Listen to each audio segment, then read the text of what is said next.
que paralizó al país. Y aquí empieza otro capítulo bien complicado, la investigación, que arrancó pues de una forma muy cuestionada, ¿no? La escena del crimen no se cuidó como se debía. Hay reportes de que la necropsia tuvo fallas. Incluso se dijo que una bala que encontraron la lavaron, o sea, borrando posibles pruebas. Exacto. Y esas irregularidades, digamos las del principio, fueron el caldo de cultivo perfecto, ¿no? Para que surgieran todas las teorías de conspiración. Mucha gente vio en esos errores, pues, una intención de ocultar cosas, de no llegar a la verdad. Además, el gobierno federal se trajo el caso muy rápido, quitándoselo a las autoridades de Baja California, que en ese momento eran del PAN. Y eso pues también levantó muchas sospechas de que querían controlar la narrativa desde el centro. La investigación tuvo varios fiscales especiales, ¿no? Durante 6 años, y cada uno como que iba cambiando la versión, lo que generó todavía más confusión. ¿Podemos recordar un poco ese camino tan... Tortuoso? Sí, claro. El primero fue Miguel Montes. Empezó muy fuerte, hablando de un complot, de una acción concertada. Detuvo a varios miembros de la seguridad local, del llamado Grupo Tucán. Pero luego dio un giro de 180 grados. Sostuvo la tesis del asesino solitario. Dijo que Colosio había girado justo a tiempo para recibir el segundo disparo de la misma persona, de Aburto. Renunció muy desacreditado. Y la propia viuda de Colosio, Diana Laura, rechazó públicamente esa conclusión. Luego llegó Olga Islas. Ella fue más discreta. Señaló que hubo errores en el proceso, como que interrogaron a Aburto fuera de la PGR, pero no se inclinó por una teoría u otra. Después, ya con Cedillo de presidente, nombraron a Pablo Chapa Besanilla. Él retomó la idea del complot. Incluso sacó la figura de un segundo tirador, un tal Otón Cortés Vázquez, para el disparo del abdomen. Y dijo que la bala que se encontró había sido sembrada. Pero bueno, su gestión también acabó muy mal, envuelta en escándalos por fabricar pruebas en otros casos muy sonados, como el de Ruiz Massier o el del cardenal Posadas. Al final, Otón Cortés fue absuelto. ¡Vaya lío! Sí. Y finalmente llegó Luis Raúl González Pérez. Él intentó, digamos, poner orden en todo ese caos. Revisó cientos de líneas de investigación, todas las sospechas habidas y por haber. Investigó posibles móviles políticos, hasta del narcotráfico. Y su conclusión final, la que cerró oficialmente el caso en el año 2000, fue muy clara. Mario Aburto fue el único tirador y el autor intelectual. Usó una sola arma, y la bala encontrada sí salió de esa arma. Descartó cualquier complot político o del crimen organizado. Esa es la versión oficial, la última palabra de la investigación formal. Pero la percepción de la gente es otra cosa, ¿verdad? Totalmente. A pesar de esa conclusión tan tajante, yo creo que la gran mayoría de la gente en México sigue pensando que hubo un complot. El escepticismo es enorme. Y un dato importante, la Fiscalía General de la República, la FGR, que es la que reemplazó a la PGR, reabrió la investigación en 2022. Ah, mira, eso es interesante. Sí, eso que me dice que, al menos para la autoridad actual, el caso quizás no está tan cerrado como se dijo en el 2000. Hablemos un poco de Mario Aburto. ¿Qué sabemos de él? Era un obrero mecánico de Michoacán, muy joven en ese momento. Y sus versiones han sido, pues de todo, ¿no?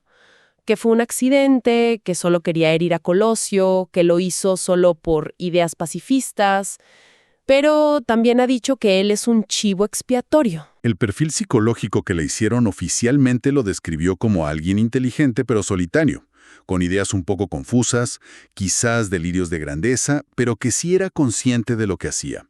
Analizaron sus cuadernos, su famoso libro de actas, y eso como que reforzó esa idea. Ahora cumple una condena de 45 años.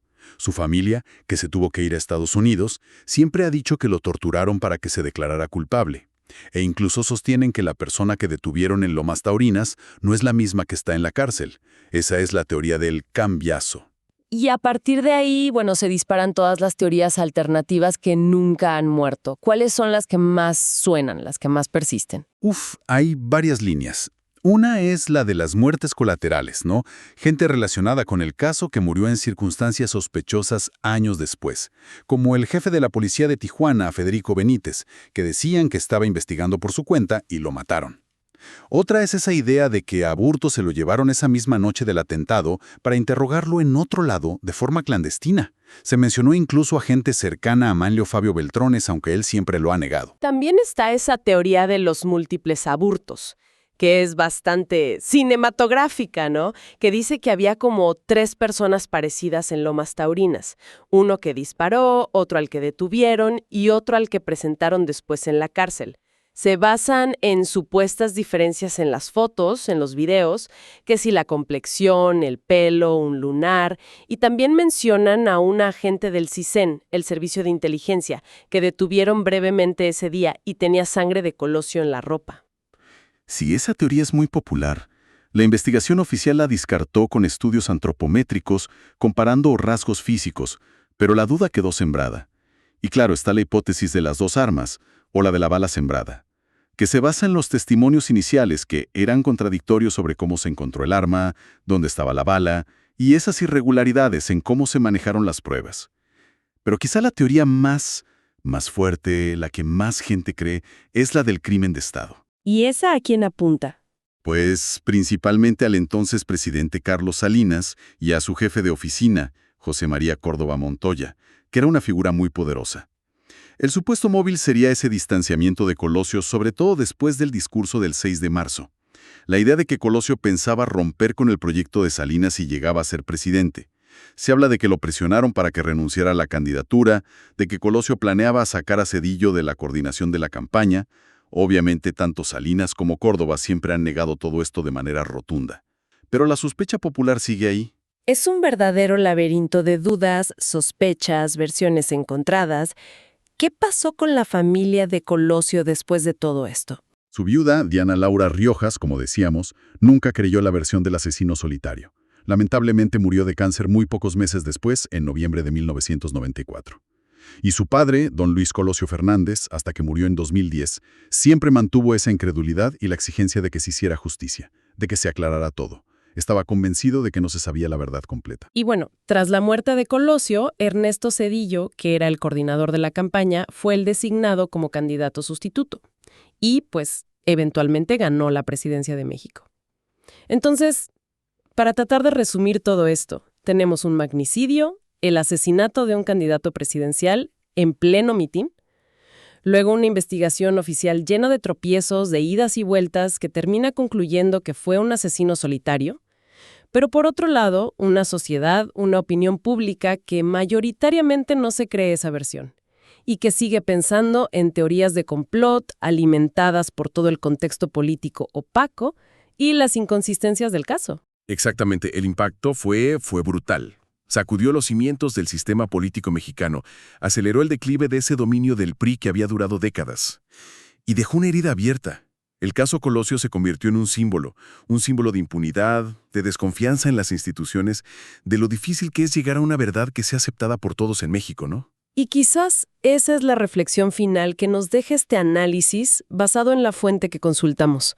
Más allá de quién apretó el gatillo o quién pudo haber estado detrás, ¿qué nos dice esta duda que persiste 30 años después sobre el caso Colosio? ¿Qué nos dice sobre cómo funciona el poder en México, sobre la búsqueda de la verdad, sobre el anhelo de justicia? Una pregunta que, la verdad, sigue resonando muy fuerte hoy en día.